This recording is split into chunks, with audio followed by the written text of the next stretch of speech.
Welcome back, guys, to another video. In today's West Ham video, I'm creating a tier list ranking potential January transfer targets that could possibly be coming to the club or that we've been linked with in the last couple of days or the last couple of weeks approaching the January transfer window. Guys, if you're new to the channel, make sure you hit the subscribe button for more West Ham videos. If you want to support me further, check out the Patreon. We do extra content for a couple of quid a month.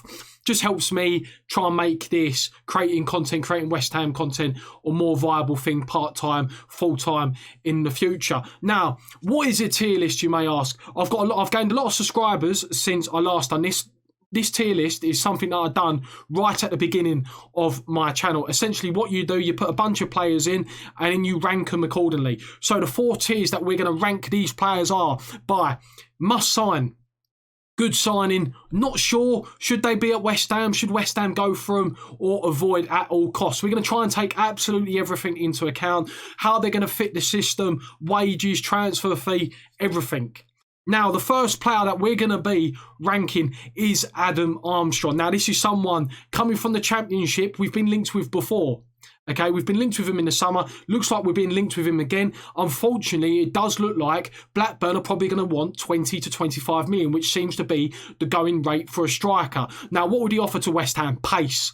You know, drag defenders out in wide positions. For me, I'm not going to call him a must signing, but if he was to sign, it would be a good signing. We need a striker that sort of replicates similar characteristics that Antonio brings to the team. So for me, a Championship striker, whilst it's a gamble, because we do know that not all Championship strikers adapt to the Premier League, but £20 million, I'd probably say it's a good signing, all things considered. Now, the next one we're going to be ranking is Christian Eriksen. Now, it does look like that Christian Eriksen could be coming to the Premier League. He could be coming back to the Premier League. He's been linked with Arsenal, Tottenham, West Ham. He's doing a merry-go-round, this guy. Now, take into account the type of footballer he is. He is a creative player. He likes creating chances, set pieces, free kicks, long shots. He's a very, very good technical footballer. And if he was to come to West Ham, he would be probably right up there as the most technical player at the club. But in terms of what David Moyes is trying to bring to this team, work ethic, you know, defensive discipline, then counter-attacking, and you've got to have a little bit of pace about you. Does he offer the defensive side of the game? Now, he's a lot better technically than Fornals, for example. But Fornals does what Eriksen doesn't in terms of the defensive side. Tracking back opposite wingers, supporting his fullback. So for me, at Eriksen, if it's a loan deal, I think if it's a loan deal, you know, I'm going to say good signing. I'm going to say good signing if it's a loan deal for 6 months. If it's a loan deal for 6 months, what could go wrong? Literally, if it goes wrong, we send him back to Inter. Good signing. You know, it was more of a not sure to good signing, but you can't dispute the quality that he does possess. So I'm going to go with good signing. Now, Giroud. Now, Giroud seems to get linked with us every single transfer window. He is someone that David Moyes has said, publicly said, that he likes Olivier Giroud. He is someone that, in my opinion, is very underrated in terms of scoring goals. He scored goals at Arsenal and he scored goals at Chelsea when given a chance. And just because he hasn't scored the 25 goals a season, he's someone that more than likely pops up between 14 to 16 a season, which is still very good, all things considered, in all competitions. But Olivier Giroud, similar type to Haller, not someone that runs the channels, does work harder than Haller, not very fast, but he's just better than Haller. Now, in terms of the fee being reported, it was probably like £7 to £8 million that I read from a journalist. I think it was TalkSport that may have reported that. And we know TalkSport ain't very reliable when it comes to transfer news. But all things considered, his wages, his age, he's more of a short-term option. Paying £8 million for a short-term option. He's 33. How old is he? 33, 34? He's old. I'm not going to say avoid at all costs, but I'm going to go not sure on Olivier Giroud. Now, Josh King, he seems like the most likely to be coming through the door at West Ham this summer. Fits a couple of things that David Moyes wants to bring to West Ham. Firstly, versatility. We've seen so far with some of the signings that he's brought through the door is versatility. Bowen can play on the left, he can play on the right. He could probably do a job as a maybe false nine or as a striker. We've seen with Ben Rama, whilst it's still up for debate whether Ben Rama was a Moyes signing, he could play on the left, he could play cam, he can play right. Thomas Souček, CDM, centre mid. He could be a little bit more, he could probably play a little bit closer to the striker if needed. So he does like versatility when it comes to players. Now, Josh King would play the striker role. He would fit the characteristics of Antonio. So if Antonio was to get injured or suspended or just needed a rest, if Josh King was to come into the team, then he would probably... West Ham wouldn't have to alter their style of play too much. It'd also do a job at left wing. This is someone that scored 48 goals in the Premier League over 5 seasons. Yes, he did score penalties, but he didn't take every single penalty. Callum Wilson was also a penalty taker.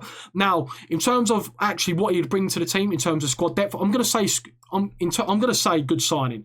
I'm not going to say a must sign, but I'm going to say he would be a decent signing. Now, again, he is someone who has divided opinion. A lot of West Ham fans think, well, he's not prolific enough. But we've got to remember, guys, he's probably more than likely going to be a backup and come do a job. We can't expect prolific strikers if their squad status in the team is more than likely a backup. So, you know, hopefully we can get him for not peanuts, but a lot cheaper than what we would have paid in the summer. In the summer, we were talking about £13 million. So hopefully we maybe pick him up for 5. Again, he's more of a short-term option. Now, Jesse Lingard, someone that is propped up in the media. David Moyes has worked for him, so you could probably say there's maybe a little bit of relevance there. But I'm hoping it's just lazy journalism. Now, in terms of what he would bring to the team, again, he's another creative player, and we've got a lot of these creative players at the moment. We've got Bowen, Yarmolenko, Snodgrass looks like he's leaving. We've got Ben Rama, Fornals. Anderson might be coming back on loan from Porto. So if Jesse Lingard was to come, there's a lot of competition. Unless Snodgrass leaves, which in the last hour it's been reported that he might be going to West Brom via Sky Sports News. If Yarmolenko leaves in January, then you could maybe see a position, because we probably would have to replace 1 or 2 players. But for me, I'm going not sure. Not sure. You know, there was a period of time where he was an England regular. He was scoring goals. He was creating goals. And then apparently there's been some off-the-field stuff that's no fault to his own. It's been personal, like family. He has to look after his family, his young family, for whatever reason. So off-the-field problems have affected him on the pitch, and he didn't score or assist until the last game of last season against Leicester to secure Champions League qualification. He sort of became a meme on Twitter because he didn't score or assist in that season until the last game of the season. But all things considered, whilst he would work hard for the team, that is something that Jesse Lingard does possess. He would work hard for the team. Now, again, you could possibly put him in a good signing if it's a loan, but presuming, you know, Manchester United would probably want to get him off the wage bill, it probably would be a permanent transfer, 100k a week, little bit inconsistent. I'm probably going to go not sure. I'm sitting on the fence on that one. Now, Sakho, I saw this, I don't know what publication it was, but reported that we are looking at him on a loan deal.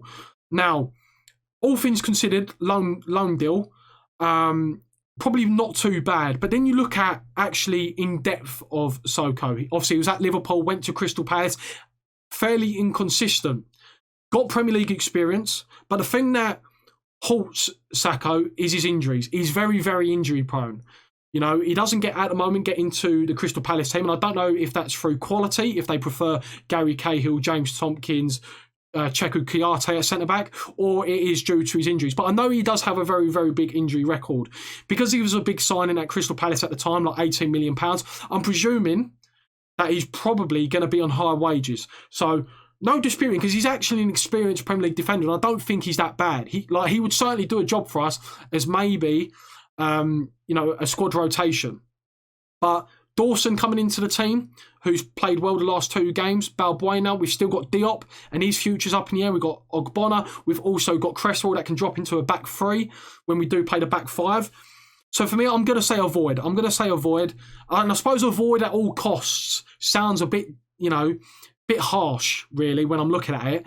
But considering his injury record, I'm going to say avoid. Now, Slavia Prague, they've been almost our feeder club the last 6 months. Soufal, Souček, and Souček has been putting some recommendations towards the West Ham board, towards Moyes, about potential signings. Now, Sima has been the one, a 19-year-old that's come through the youth system, scored goals. Now, very similar to Antonio, very strong. He's a very big guy. I think he's like 6'3", very quick, likes to stand on the last defender and try and get in behind, break defensive lines.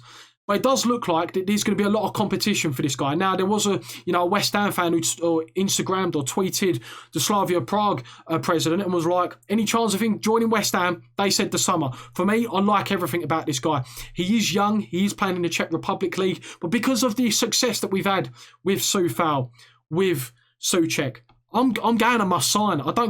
Unless he costs £50 million. If this guy costs 15, 20 million pounds, I will probably take the gamble. Take the gamble, sign him. Now, the last guy that we're going to be, the last player we're going to be ranking is Oleksandr Zinchenko. Now, it does probably look likely that this guy is not going to join West Ham. He has broke back into the Manchester City team. But for me, what he would offer West Ham, again, is versatility. Now, we know that West Ham probably look better in a back five. He would offer us that option to go back to the back five, play as a left wing back, because that's where he predominantly plays for Manchester City. He was originally a centre midfielder, then converted into a left wing back. We've seen that Manchester City have done that on multiple occasions. They've done it with Fabian Delph when he was playing left back for a period of time. He would also offer us a little bit more, squad depth in the centre of the park to replace Souček or to replace Declan Rice if there was any injuries or fixture congestion. For me, if he's available, I think he's a must sign. I really do. I think he's very technically good. As I said, he would offer us options. His versatility, very good on the ball, not too bad defensively. But because of he was originally a midfielder, one of his first things he wants to do is get forward. And he would offer stiff competition for Masuaku when he comes into the team. Guys, I'm going to leave in the description, hopefully, a link so you guys can go on there. Put, if you disagree with me, you might change a couple of players throughout the tiers. Tweet me on my Twitter. That's going to be in the description. Hit the like button for more West Ham content. Hit the subscribe button also for more West Ham content. I'm actually recording this the same day I recorded the Anderson video to go out. This video is going to go out on the Thursday. So guys, hit the subscribe button, check out my Patreon if you want to as well for more West Ham content. I'll catch you next time. See you later.